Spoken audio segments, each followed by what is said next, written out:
As an artist, my first master copy was a copy of a painting by Edvard Munch, who is famous for The Scream. This painting is called Madonna from 1895. I painted it on the back of my motorcycle jacket over 20 years ago. I wear it to the art galleries and the nightclubs, and I have for decades now. I finally decided it's time for me to have my own artwork on the back of my jacket that I wear all over town. So here we go. I'm gonna start new with a black canvas. Enjoy.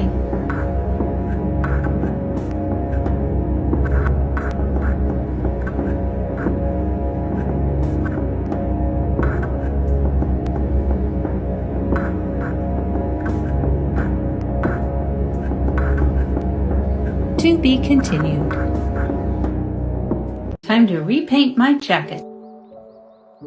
Tonight I did the initial sketch. This is a white charcoal pencil from General's. This pencil is basically white chalk. It's water soluble. These lines are too low. I get a paper towel and wipe off the errors.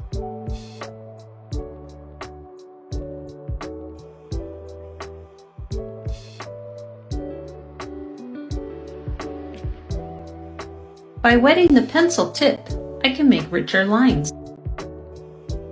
I use my initial lines for reference, but add detail.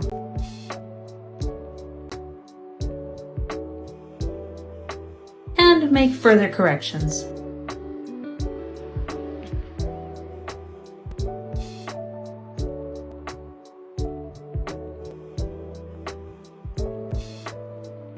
This will be my 4th time painting our cat Loki.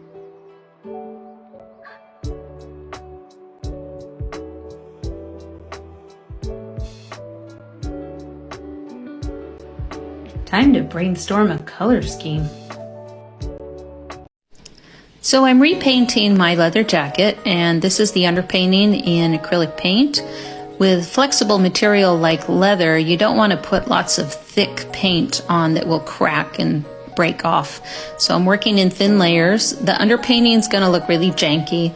It is not going to be beautiful when I'm done here, but what I'm doing is generally putting in the different values of color here, values meaning the lightness and darkness.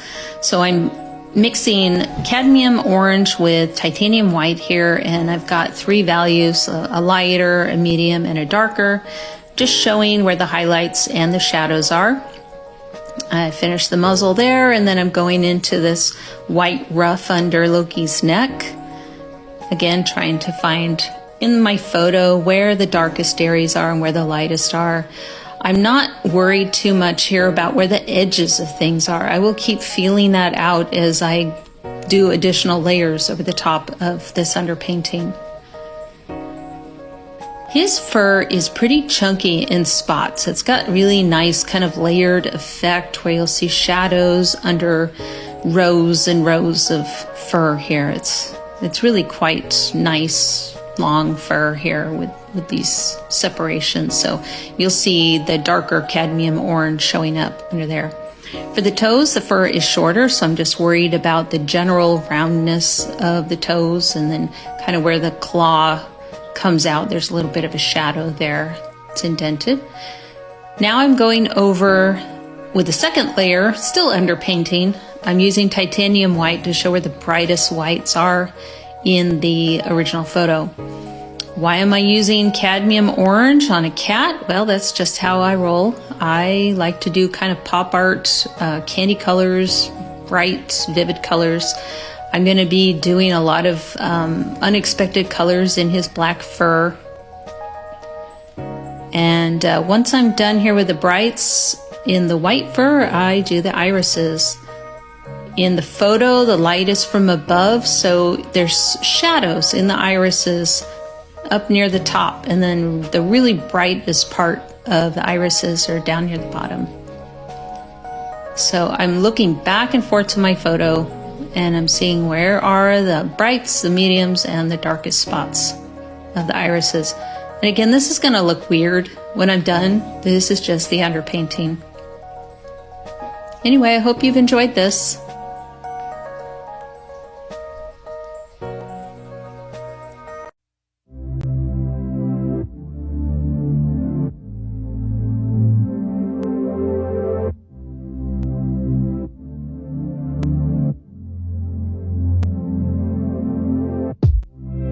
Will you hold my hand until the morning light and tell me all your secrets? Look into my eyes and say what's on your mind. Let tomorrow have no regrets. Like the fireflies, we're going down in flames, if only for tonight. We'll be burning bright, burning bright. We'll be burning bright, bright, bright. We'll be burning bright. We'll be burning bright, bright, bright. Will you leave with me? So it's just you and I. Let the noise fade away. Don't care where we go, as long as we just drive. Let the radio play. Like the fireflies, we're going down in flames, if only for tonight. We'll be burning bright, burning bright. We'll be burning bright, bright,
after all my swatching of the fluorescent acrylic paints, I decided not to use them. On this painting, that is. I only want to add color in certain areas of this painting. So it will look pretty weird overall in black light. It will be better to use those fluorescents on a brand new painting with a white background. I'll be sure to use them. In the meantime, I decided to add white to 3 vivid colors. They are permanent green, cerulean blue, and quinacridone magenta. These worked out exactly as I hoped. My goal is the feeling of iridescence, or of psychedelic electricity. Also, I wanted long, fine hairs. The golden heavy body acrylic paints don't flow well. Fortunately, I have these golden fluid acrylics. And I use liner brushes for long, thin strokes. These together make it so much easier to paint furry beasts. This jacket isn't finished yet, but I wanted to get it finished enough to wear it out to an event last night. I've donated this painting to Crocker Art Museum in Sacramento, California, and there was a preview party for the auction last night. The jacket went over pretty well. Please enjoy another minute and a half of this time-lapse painting.